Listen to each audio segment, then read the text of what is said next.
Para sa GMA Integrated News, Mav Gonzalez, nakatutok, 24 oras. Kailangan talaga, Jiggy, na harapin natin at labanan yung problema ng illegal na droga. Pero hindi sa mga illegal din paraan. Hindi sa isang human rights deficient na estilo ngayon ng war on drugs. Hindi po talaga natin malilinis yung hanay ng ating Philippine National Police sa isang estilo ng war on drugs na hindi nakataya sa karapatang pantao at dahil doon ay bukas sa ganitong klaseng mga pang-aabuso. Kaya ako'y nanawagan nga kay Chief PNP De La Rosa na mista ng late husband ko, kaibigan ko rin ng matagal na panahon, na kung maaring tigilin o kahit isuspend habang nililinis ang hanay nila, ini-instill muli ang internal discipline na sinasabi bago ituloy ang hari nawa na adjust na estilo ng war on drugs. At lalo na dahil earlier in the hearing, siya mismo ay umamin na posibleng hindi ito yung unang pagkakataon ng naging tokhang for ransom. Posibleng may mga naunang kaso. At sinabi pa niya na gaya ng pinapakita rito, parang hindi lahat ng mga subordinate ay sumusunod, rumerespeto sa kanilang superior. Nakakabahala yon. So at least, sinabi po ni Chief PNP sa aking appeal na isi-seriously consider daw niya yung pansamantalang pag-suspend nitong estilo ng war on drugs. I hope na talagang makapagdidesisyon siya in the positive dito. Well, nung tinanong ko nga yung statement niya mismo kay Sec Aguirre, sabi ko wala akong pagtingin sa mga usaping DSAB na yan. In fact, ang mas nakakagiba sa performance ng ating PNP ay ang ganitong klaseng mga estilo nga ng war on drugs na mas nagbibigay daan sa pang-aabuso ng mga kawani niya na hindi internalized yung usapin ng disiplina at pagrespeto sa human rights. Tingin ko mas pa nga lalakas hindi lamang ang pagtingin ng publiko kay Chief PNP sa buong PNP kahit pa sa administrasyon kung mailalagay sa ayos ang ganitong klaseng mga sinasabi nilang centerpiece campaign, ngunit sa kasamaang palad ay mas nagiging daan ng ganitong klaseng pang-aabuso.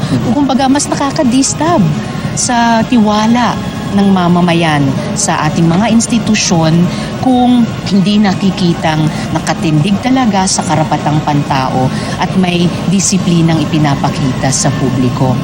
Kaya tingin ko kung magdadalawang isip ang ating PNP sa ganitong estilo ng war on drugs, mas nga babalik ang kumpiyansa ng publiko sa institusyon at sa kanyang liderato kay Chief PNP De La Rosa dahil magkakaroon tayo ng mas epektibo, mas makatao rin at compassionate at mas cost-effective din na paglaban talaga sa illegal na droga. Well, isa rin po ako sa maraming kababayan natin na nagulat sa ganyang klaseng demeanor. At pero gayunpaman, palagay ko hindi siya kumilos ng mag-isa niya. Hindi siya magiging ganyang kalakas ang loob, hindi lang sa pagharap sa hearing kanina, kundi sa mga di umano'y ginawa niya at yung mga di umano'y nasaksihan niya pero hindi niya hinadlangan bilang isang police officer. So, yung pag-kidnap, yung pagpatay, tapos yung pagpapakrimate dun kay Mr. G. Siguro isa nga siyang halimbawa ng nabibigyang daang mga abusadong pag-uugali ng ating dapat na law enforcers dahil kulang ang pagtindig ng kasalukuyang estilo ng war on drugs sa karapatang pantao. Institutionally, nahihirapan pa yung ating PNP instill muli yung internal discipline at alam ko napaka-importante iyan bilang PNP widow at bilang mamamayan. Para sa akin importanteng ma-instill muli yung internal discipline sa ating PNP.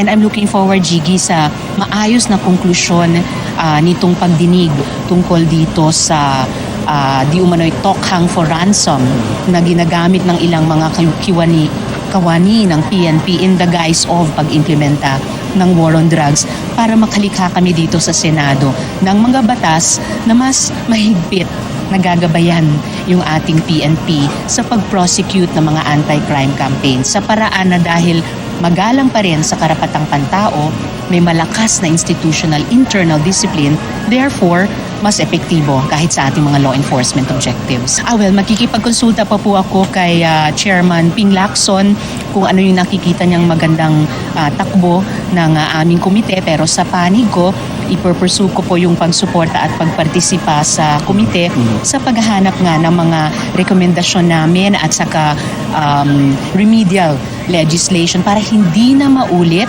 ang ganitong mga kaso tulad ng kay G. Ikju at harinawa ay makaambag din ito sa isang atmosphere sa ating gobyerno at sa ating publiko na yung kabuuan ngang war on drugs ay ma-assess yung estilo niya at makorek yung mga pang-aabuso na nakikita nating nangyayari dun na sa loob ng 7,000 Pilipinong napatay na in the course of nitong war on drugs at ngayon nagsimula na rin sa hanay ng mga dayuhang nakatira dito sa atin.